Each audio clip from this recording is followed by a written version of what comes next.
Yo, what's up? Tara, sulaw kayo guys, sulaw. So dito naman tayo sa panimakong vlog natin ngayon guys.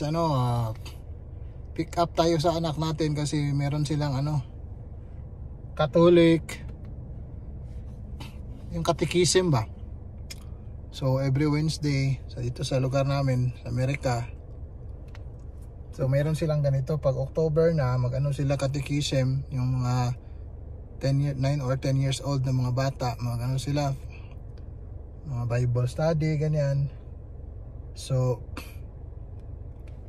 included sa nila dito sa lugar namin yung may in connection sa school na Wednesday sila, ihatid sila sa bus dito, so kukunin ng mga parents.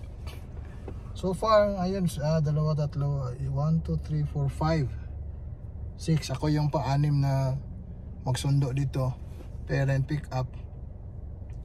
After class yan sila, pag galing sa bus, ihatid sila dito sa my church, sa my hall dito sa may hall yan sila dyan, saan sila mga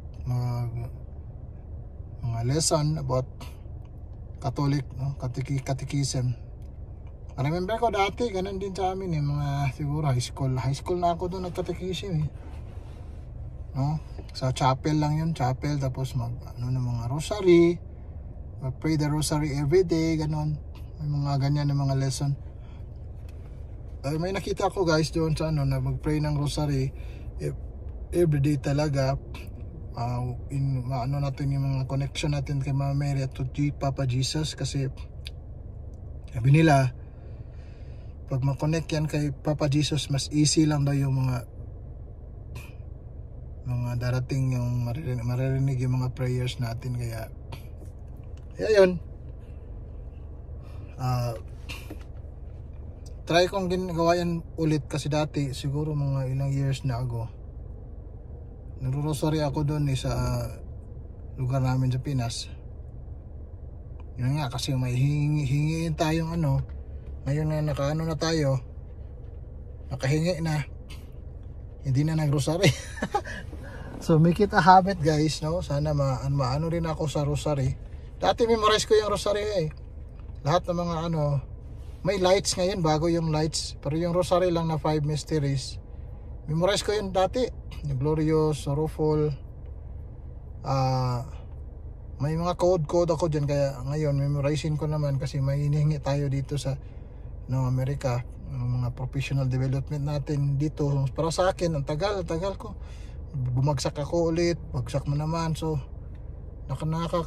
disappoint, frustrating na kahit na anong gawin mo, aral, kahit kumalma kang mag-aral, banat ka ng aral, hindi pa rin makapasa, hindi pa rin ako makapasa sa exam ko. Kasi yung exam kasi turning point yan sa akin, kasi para makatrabaho na ako ng trabaho ko talaga sa hospital or sa clinic or outpatient clinic, ganyan. Kasi plano ko pag makapasa ako, sa awa ng Diyos, ako ng clinic ko, my own clinic, para mag-independent practice tayo. Kaso wala pa buti na lang yung may kasawa ko, siya yung may regular na trabaho dito. Ako kakano ko lang sa trabaho ko dito, being a teacher for 3 years, I think 4 years. Ngayon na-expire na yung ko, waiver. Tapos mag-exam daw ng mga board exam dito sa teachers board. Ayoko nahirapan ako mag-aral, busy din kasi nabuntis yung asawa ko ngayon, binabantayan ko. Hopefully marinig ng mga panalangin natin ni Mama Mary, kasi Mama Mary Rosary month pa lang ngayon, October sa lugar namin, sa school namin, Catholic, hindi naman Catholic school yun, pero masyadong yung namin dun sa high school, basta Thursday, October yan, Rosary kami dyan, one mystery before ng klase. Ngayon sa amin, hindi ngayon Catholic school, pero ganun din araw-araw kami mag-rosary. Basta October hanggang matapos yung rosary month for offering for Mama Mary, para tuloy-tuloy yung mga blessings natin at mag-guide tayo at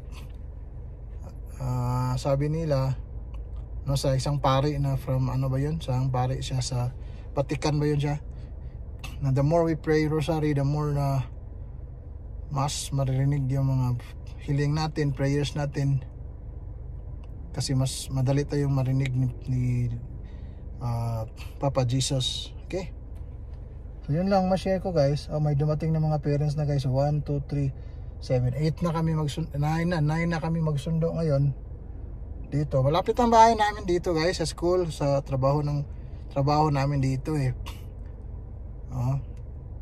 pero kung gusto talaga mag-aral, mag-exam ka, pwede naman. Pero kasi ako hindi na-try ko kasi nagturo ng middle school guys. Nahirapan ako guys. Iwan ko, wala akong masyadong patience ng ganyan. Kasi gusto kasi isang isang instruction ng ganon. Ayaw makinig, mahirap sila dito yung culture nila dito sa Amerika, mahirap compare sa atin sa Pinas. Nakikinig ka agad kasi takot bumagsak, takot mamagsak. Dito hindi sila takot mabagsak guys dito guys, kasi bawal yung ibagsak. Kasi pag binagsak mo yan, tatawag ka naman ng parents, anong ginawa mo, ganyan Kaya nahirapan ako guys sa magturo dito. Siguro mga staff lang, hindi lang yung teaching kaso lang pag ka lang staff, kunti lang yung sahod. Pag teaching ka, mas malaki sahod dito guys, ang teachers guys. Mas malaki pa sa sahod ng dito, teachers dito, kaysa compare sa mga ibang profession ng nursing, nurse, even PT, mas malaki ang sahod ng teachers dito. Siguro kapag matagal ka na teachers, aabot ka ng $70 per hour yung iba $80 per hour pa. Kung 20 years ka na nagtiteach or level 3 ka, sus, grabe yan. Biruin mo yan, $80 per hour. Pero yung ibang mga medical practitioners like physical therapist na 10 years na yung experience, more than 10 years experience na PT dito, $100 na guys. Kasi ako nga, may nag-offer sa akin $100 per hour Inopiran ako ng sports medicine. So sabi ko, yes, I will call back. So kailangan mo talagang ipasa kailangan ko ipasa yung license. Need talaga nilang lisensyado ka Dito sa Amerika, kapag lisensyado ka at saka may experience ka, babayaran ka talaga nila. At saka yung mga bayaran ka ng exact mo sa anong level mo. Maganda dito din sa Amerika guys. Kaso nga careful ka rin makipaghalubilo sa mga Amerikano saka sa ibang lahi. Alam mo na, panay sila dito, Yung iba may siselos, masinahan ka dito, mahirap na. Kaya ka lang din, humble ka lang, ganun ka lang. Pero make it sure nga stick to the ka sa job description mo dito sa Amerika guys. Wala pa yung anak ko, hindi pa sila lalabas. 5 o'clock daw kasi ngayon 5 o'clock na. Tingnan mo yung labas guys. Dito kasi pag malapit na yung December guys, mga 5:30 na, dilim na dito. Yung naalala ko, December yun, 5:30, dilim na. Madilim talaga, madilim. Kasi highway dito, yung highway dito na yung mga US highway ganyan, wala mga poste, highway lights, wala. Kunti lang may street lights, pero mga simentado yung daan dito. Halos lahat siguro mga sulok ng mga daanan mo dito, simentado, kaya maganda dito. Kaya priority nila dito road construction, road enhancement, widening. Kaya yun maganda dito sa Amerika guys. Alright, shout out sa tanan dyan mga YouTubers natin, followers natin sa Facebook. Please like, follow, subscribe. Carmos on the mix. Yo! Okay guys, see you tomorrow sa ibang vlog na naman natin. God bless you all. Buenas tardes, mi amigos. Buenas salud, nos vemos la todos de nada. Alright, yeah.